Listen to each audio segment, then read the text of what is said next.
জুলাই গণ অভ্যুত্থানের পর থেকে বাংলাদেশে প্রতিনিয়ত উচ্চারিত একটি শব্দ হলো মব জাস্টিস। একদল মানুষ একত্র হয়ে কাউকে হেনস্থা এমনকি পিটিয়ে মেরে ফেলার বেশ কয়েকটি ঘটনা ঘটেছে। আর এইসব ঘটনাকে বলা হচ্ছে মব জাস্টিস। সাধারণ অর্থে একদল সংগঠিত ব্যক্তি আইন নিজের হাতে তুলে নিয়ে কাউকে শাস্তি দেওয়ার নামই হলো মব জাস্টিস। বিভিন্ন তথ্য জানাচ্ছে পৃথিবীর বিভিন্ন দেশেই মব জাস্টিস চলে আসছে। গবেষকরা বলেছেন জনতার ন্যায় বিচার বা মব জাস্টিস হলো আইনের যথাযথ প্রক্রিয়া ছাড়া সাধারণত একদল ব্যক্তি দ্বারা পরিচালিত বেআইনি শাস্তির একটি রূপ।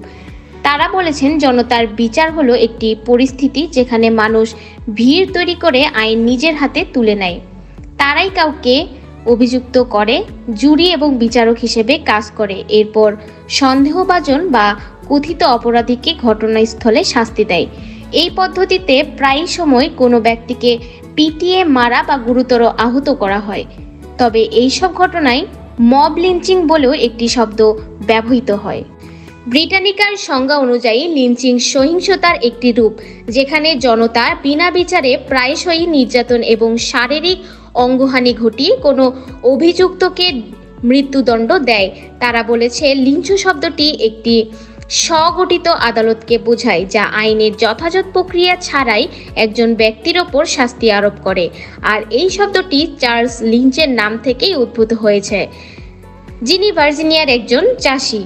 ন্যায় বিচার প্রতিষ্ঠায় যিনি একটি আদালত গঠন করেন।